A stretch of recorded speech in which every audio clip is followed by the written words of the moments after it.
est-ce que je dois m'engager dans cette histoire d'amour qui m'est présentée? Voilà, tu as fait une rencontre, ça fait quelques heures, quelques semaines, quelques mois que tu fréquentes quelqu'un et il se passe un truc, de manière évidente, tu as les papillons dans le ventre et tu te demandes si tu dois démarrer cette histoire d'amour avec cette personne. Voilà, tu te poses multiples questions. Par exemple, est-ce que c'est le bon? Est-ce que je suis à la hauteur? Est-ce que cette personne va être à la hauteur de mes ambitions, de mes projets, de mes rêves, de mes petites folies, de mes difficultés, etc. Finalement, malgré toutes les contraintes, toutes les difficultés qui sont déjà dans notre histoire, comme par exemple la distance, peut-être des projets différents, peut-être des religions ou des cultures différentes, peut-être un milieu social, bref, tu vois, des choses comme ça qui portent question. Et tu te demandes si finalement ça vaut la peine de s'engager dans cette histoire, si cette histoire d'amour va vraiment te porter et par elle-même résoudre ces difficultés qui se présentent, ou est-ce que ça va être source de souffrance, de difficultés? Peut-être que tu te poses la question, est-ce que cette personne va te porter dans tes projets, dans ton ambition, dans tes rêves, ou au contraire, est-ce que cette personne va être un frein, une limitation, une contrainte, des choses à devoir gérer finalement et plutôt que aimer? Et tu te demandes, voilà, finalement, où est-ce que cette histoire d'amour peut t'amener, ou est-ce qu'il faut en rester là? Est-ce qu'il faut plutôt aller chercher un peu plus? Est-ce qu'il faut explorer un peu plus la relation, ou laisser passer cette personne et dire qu'on rencontrera une autre personne plus tard? Puis tu peux te poser la question également, est-ce que finalement je me sens de construire cette relation maintenant avec cette personne? Voilà la question qu'on va traiter aujourd'hui. Est-ce que je m'engage dans cette histoire d'amour?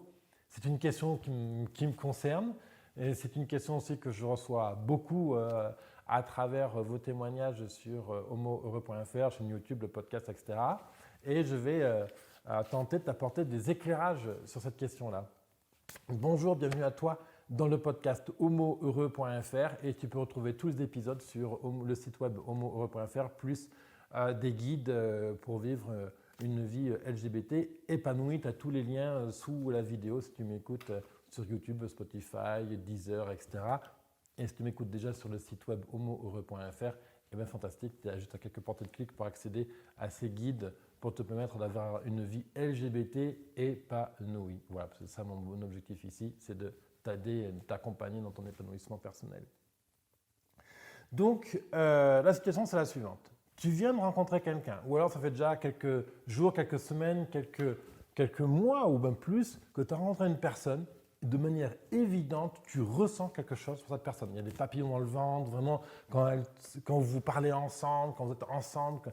Vraiment, tu aimes énormément de choses cette personne. Comment elle te regarde, le toucher, le sourire, la complicité, le vocabulaire, les phrases, les choses que vous avez changées, sa manière de penser, sa philosophie, l'intimité, le sexe, bref, tout ça, c'est vraiment tout ce que tu recherches chez une personne. Vraiment, il n'y a pas photo, tu aimes cette personne. Il y a vraiment quelque chose qui t'appelle vers cette personne. Voilà. Bref, tu sens une alchimie. Il y a une osmose qui est vraiment présente. Tu es attiré par cette personne, c'est-à-dire que ses projets, son mode de vie, ce qu'elle a fait dans sa vie, ses choix, les difficultés qu'elle a traversées, son attitude, ses rêves, sa folie, sa douceur peut-être, son assurance, bref, tout ça pareil, ça t'appelle. Tu trouves un certain nombre de similitudes, de connexions vraiment avec des choix, des choses que tu as vécues et vraiment tu trouves que ça se rencontre.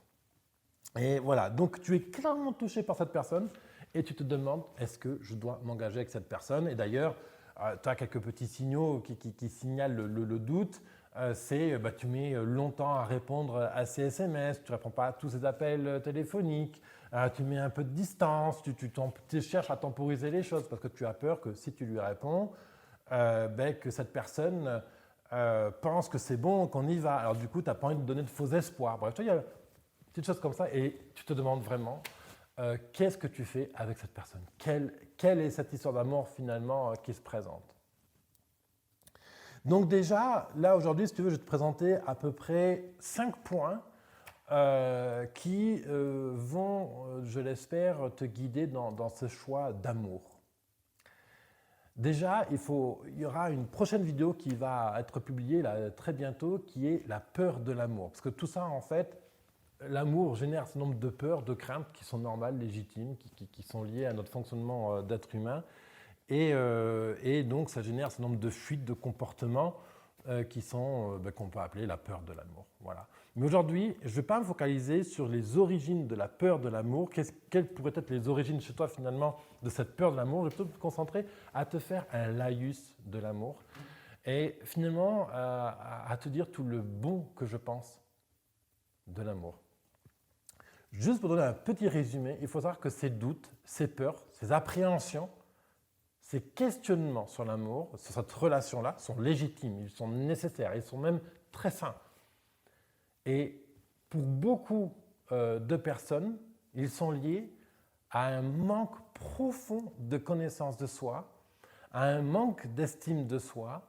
Ils sont liés aussi à un manque de confiance. Donc confiance, estime, amour pour soi. Tu vois, au plus je me connais, au plus je connais en fait mon fonctionnement et autrement dit mon cœur. Et toutes les questions que je t'ai évoquées, est-ce que je suis fait pour cette personne, est-ce que je vais être à la hauteur, est-ce que ça va marcher, est-ce que je vais plus souffrir finalement que de vivre des bons moments, des choses, etc., etc.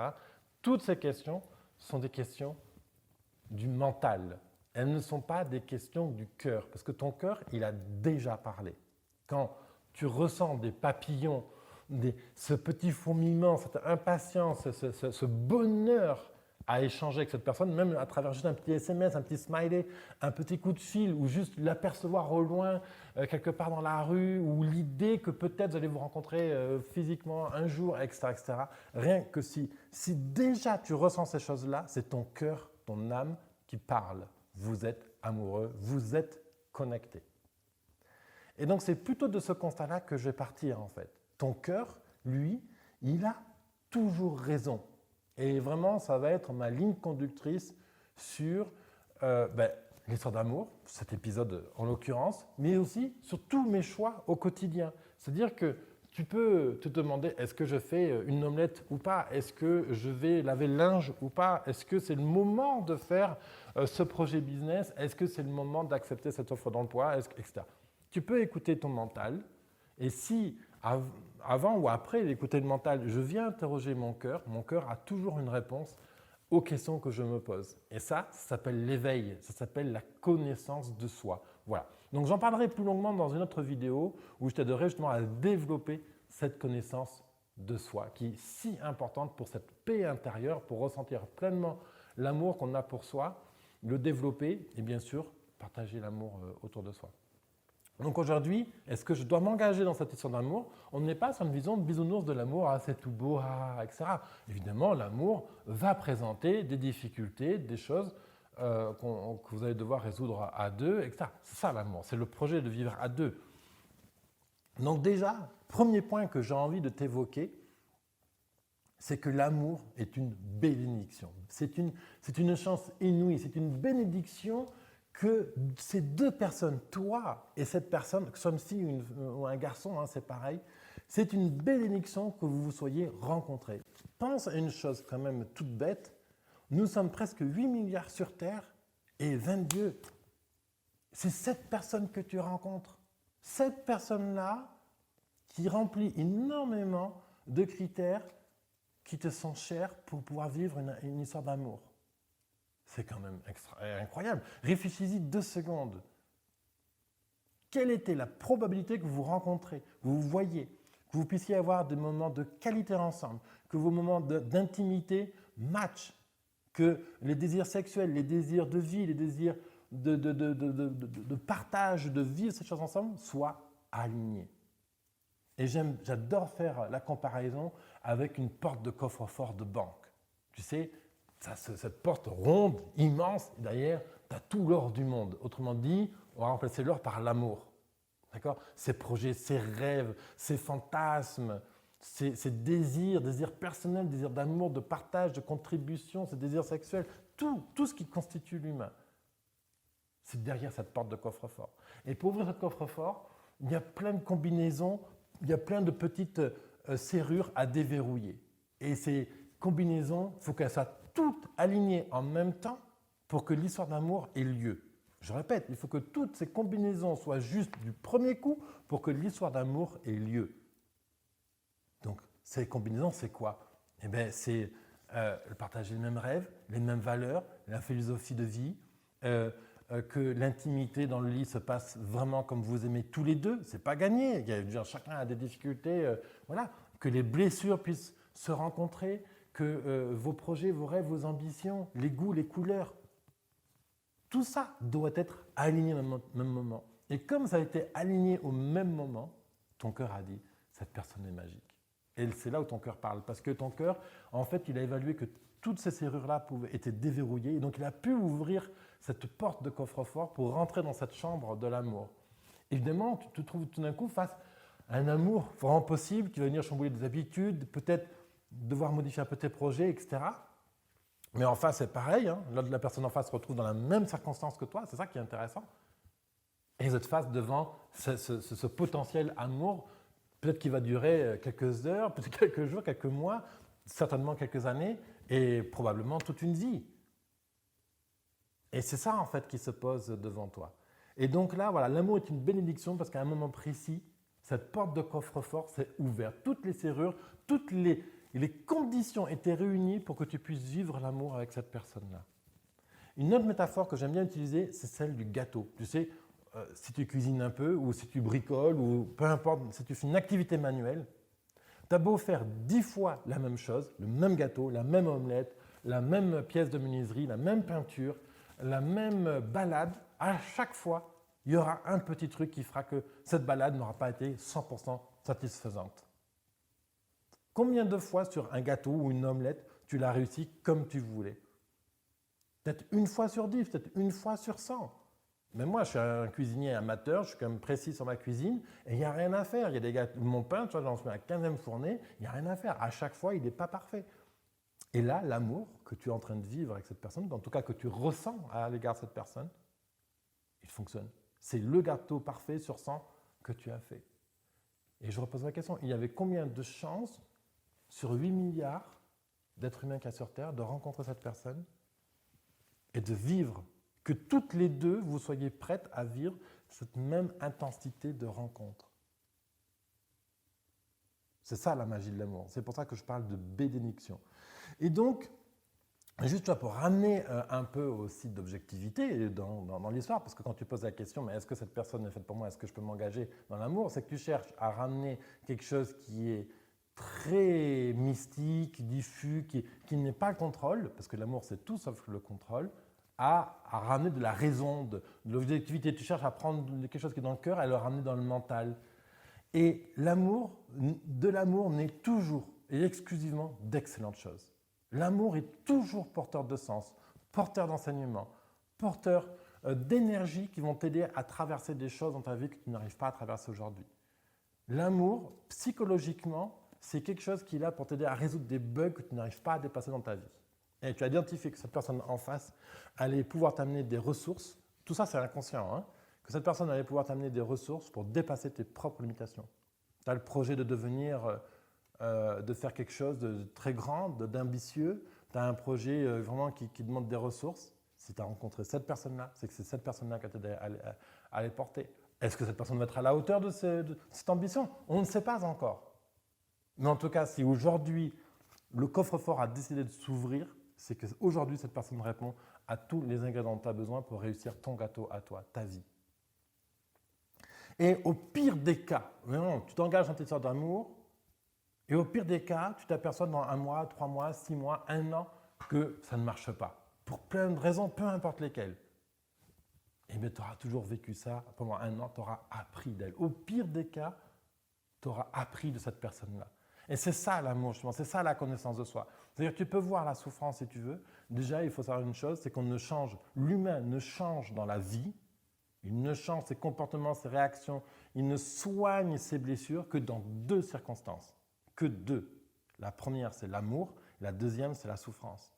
Donc dans les 2 cas, tu gagnes, parce que même si cette relation d'amour t'amène une souffrance, ce que je ne souhaite pas, cette souffrance sera source de solution et de résolution de blessures de ta part. Donc c'est ça qui est vraiment magique dans ce phénomène, c'est qu'au pire des cas, tu vas apprendre, cette personne va t'amener ce qu'il doit t'amener là maintenant pour te faire progresser dans ta vie. Et au mieux, vous mourrez ensemble. Dans la plus belle situation, vous finirez vos jours ensemble. C'est ça ton projet d'amour aujourd'hui. Ton cœur a validé que cette personne était faite pour toi. Au pire, ça dure le temps que ça doit durer et tu auras appris quelque chose. Au mieux, vous mourrez ensemble. Et à ce sujet, j'ai fait une émission qui s'appelle « Les cadeaux cachés de la rupture amoureuse ».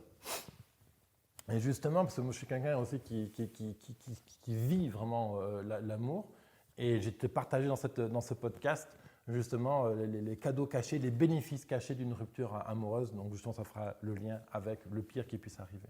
Ensuite, toutes les questions du genre, est-ce que je suis assez bien?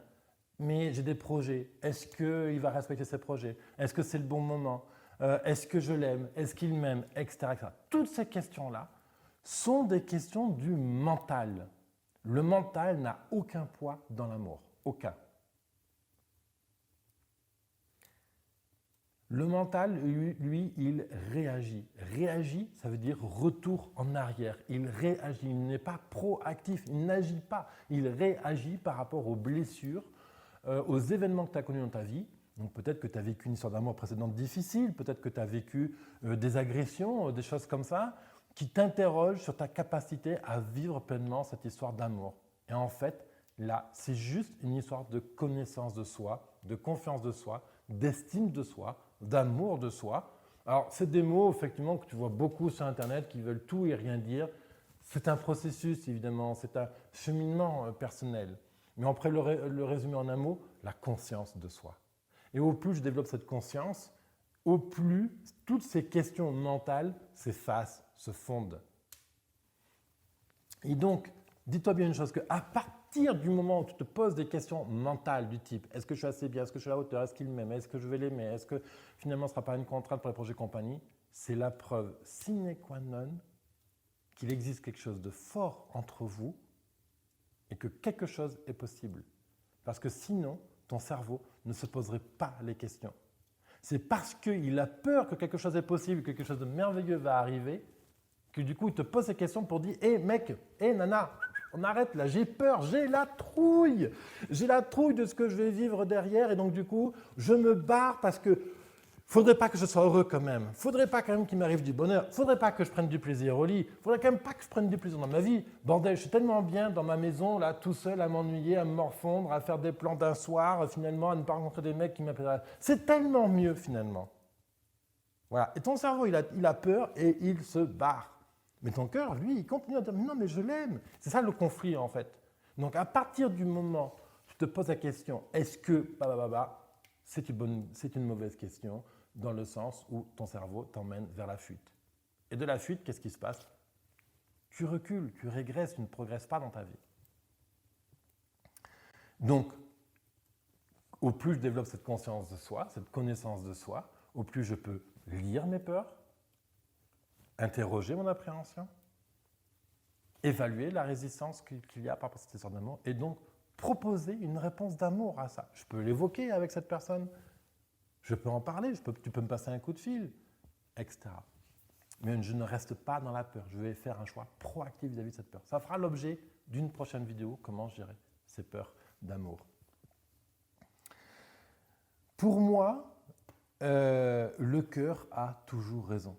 Si ton cœur a ouvert ce coffre-fort de la relation et vraiment que tout match, c'est ton cœur qu'il faut écouter. Ton cœur a toujours raison. Le cœur a les raisons que la raison ignore. Hein, tu connais cette phrase, j'imagine. À partir du moment où une relation a du sens, que l'autre en face, cette personne, te respecte tes projets, ton ambition, tes rêves, ce que tu as envie de réaliser, respecte les impératifs, on va dire, que tu as dans ta vie. Peut-être que tu as des enfants, peut-être que tu es en train de faire des études, peut-être que tu es en train d'investir dans une maison, je ne sais pas, tu vois, des projets comme ça. Et que tant que l'autre en face te communique du respect et du bon sens, c'est bon. Évidemment, là, moi, je te fais un laïus pour l'amour. On part sur le principe que la personne en face est bienveillante et vraiment qu'il y a ce partage de bienveillance mutuelle. Si en face, tu sens déjà qu'il y a des principes de manipulation, de contrôle, de domination ou des choses comme ça qui ne te conviennent pas, ben honnêtement, je pense que ton cœur, il n'aurait pas ouvert le coffre-fort. Il l'aurait senti depuis bien longtemps. Donc, à partir du moment où tu sens du sens, que tu observes du respect, alors fonce, mon gars, fonce, nana, vas-y, vis l'amour, vis-le à fond. L'amour se présente tellement rarement dans une sorte de vie. Le vrai amour, cette intensité de rencontre, cette osmose, c'est tellement rare dans nos mondes où tout va vite, il faut consommer, il faut répondre à plein d'impératifs, le boulot, les parents, les machins et tout. Oh putain, oh couillong. Vivez, mes amours, vivez, vivez. Vis l'amour qui t'est présenté à toi. Combien de chances as-tu de rencontrer cette personne comme celle-ci aujourd'hui? Fonce. Fonce. Tu rencontres plein de personnes aujourd'hui. Là, quand tu as marché dans la rue, quand tu allais faire des cours, quand tu allais amener tes enfants peut-être à l'école, quand tu allais à l'étude, quand tu es allé voir des clients. Tu as rencontré combien de personnes aujourd'hui? 10, 20, 30, 40? Tu es tombé amoureuse de cette personne? Non. Par contre, il y en a une qui t'a touché. Une. Vas-y. Est-ce que tu rencontreras d'autres personnes plus tard? Probablement. Certainement. Moi, je suis un optimiste. Je vais te dire oui. Mais aujourd'hui, ton cœur a parlé pour cette personne. Alors allons-y. Et donc, c'est aussi, je pense, complètement fou de vouloir répondre à toutes ces questions seul. Est-ce qu'il est à la hauteur des projets? Est-ce qu'il va respecter mes rêves, mes ambitions? Est-ce que je vais pouvoir être à la hauteur? Est-ce que finalement, nos différences, alors la distance, la religion, nos projets, nos ambitions, nos classes sociales, compagnie, est-ce que je vais être à la hauteur pour gérer ça? Mais excuse-moi, mon coco, ma cocotte, là, mais tu es qui pour répondre à cette question tout seul? Dans cette histoire d'amour, il me semble que vous êtes deux. Partage ces interrogations, partage ces questions avec cette personne. Demande-lui, demande-lui qu'est-ce que cette personne te propose pour avancer sur ces questions-là. D'où tu dois répondre à ces questions seul. Même si cette histoire d'amour est débutante, même sans engager pleinement ton énergie amoureuse dans cette relation, initie le dialogue avec cette personne autour de ces questions qui te travaillent. Je t'ai cité quelques questions, mais il y en a d'autres, évidemment, il y en a plein, hein, autant qu'il y a d'êtres vivants sur Terre et de complexité dans la vie et tout. Donc, pourquoi chercher à répondre à ces questions seul? Et peut-être qu'en évoquant ces questions avec cette personne, tu vas pouvoir déceler que finalement, non, vous avez des visions totalement différentes et qui ne marcheront pas ensemble. Ou qu'au contraire, peut-être qu'ils te proposent des pistes qui te font rêver et qui disent « Ah ouais, effectivement, ça a l'air bien cette idée de fonctionner, on peut commencer comme ça. » Et vous commencerez comme ça. Et c'est ça la magie de l'amour. La magie de l'amour, c'est quelque chose qui se passe à deux, pas seul. Ça démarre seul en moi, ça démarre en seul en face de la personne, que ce soit un homme ou une femme ou autre, tu vois, LGBT, peu importe. Et ensuite, cette énergie qui va se rencontrer et qui va faire cette union, qui va faire cette communion, c'est ce partage, cet échange, cette osmose. Et cette osmose-là va résoudre les projets, va résoudre les problèmes, la distance, la religion. Je rencontre des fois des couples effectivement, qui ont deux religions qui sont différentes et forcément, ça peut… Et souvent, ces personnes-là s'aiment. Mais le problème, c'est la famille. Qu'est-ce que la famille va en penser? C'est des faux problèmes, tout ça. Travaillez-le ensemble. Voilà ce que je pouvais te dire sur cette question-là. Et pour conclure, j'aimerais te dire que, au final, quelle autre raison as-tu de vivre si ce n'est pour l'amour? Pourquoi es-tu sur Terre aujourd'hui? Pourquoi es-tu sur Terre aujourd'hui? Pour faire de l'importation d'objets plastiques de Chine, pour étudier comment vendre plus de bagnoles? Est-ce que tu es sur Terre pour habiter, peindre une maison, avoir un canapé, du matos, de la caméra et compagnie? Est-ce que tu es sur Terre pour juste baiser? Est-ce que tu es sur Terre juste pour porter des belles chemises, une belle chaussure là, qui fait bien? Est-ce que tu es sur Terre pour paraître? Ah non, évidemment. Tu es sur Terre pour aimer. La seule raison de la vie, c'est l'amour. Donc, tu valides ou pas, tu comprends ou pas, peu importe. Documente-toi. Il y a une chance sur des trillions, que tu sois en vie aujourd'hui et que tu puisses m'écouter. Une chance sur des trillions. Tu as envie, tu es mature, tu as un cœur qui marche, tu es amoureux. Il y a en face de toi une personne qui ne désire qu'une chose, démarrer une histoire d'amour avec toi. Et tu te demandes, mais pourquoi? Mais non, mais vas-y, fonce. Autre chose pour conclure. Si cette personne est sur ton chemin, c'est que cette personne a quelque chose à t'apporter. Si cette personne est sur ton chemin, c'est qu'elle a quelque chose à t'apporter. Au pire, tu auras appris.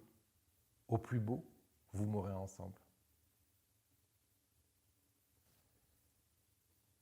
Ne laisse pas tes peurs dominer. Tes peurs, c'est ton mental. Tes peurs, elles appartiennent à ton passé, à des dogmes, à des paradigmes de la société, des choses que tes parents t'ont transmises, l'environnement, etc., etc. Les peurs prouvent qu'il se passe quelque chose d'important pour toi. Ton cœur sait déjà comment appréhender la situation. Écoute ton cœur, fais-lui confiance, suis ton cœur, suis cette histoire d'amour, fais-toi confiance, tu sauras exactement quoi faire au bon moment. Ton cœur a déjà toutes les ressources, je répète, ton cœur a déjà toutes les ressources pour vivre cette histoire d'amour formidable qui se présente à toi. Donc, vraiment, je t'invite à te laisser porter par cet amour, te faire confiance, à faire confiance à la vie, à faire confiance à ce fil tellement fragile qui existe dans la vie et dans l'amour, à le suivre. Voilà ce que je voulais te dire aujourd'hui. Et si le cœur t'en dit, envoie-moi une petite photo de toi et de ta ou de ton chéri. Et ça me fera plaisir de voir qu'une belle histoire d'amour commence. Et si tu as des questions, quoi que ce soit, tu mets en commentaire sur la page, sur YouTube, ou tu me contactes sur mon site web, tu poses une question et j'aurai vraiment le plaisir d'y répondre. J'espère que cet épisode sur l'amour t'a aidé. Il y a d'autres épisodes sur les sujets de l'amour qui sont déjà publiés sur le blog et à venir. Et je te remercie et je te souhaite à bientôt et une magnifique histoire d'amour.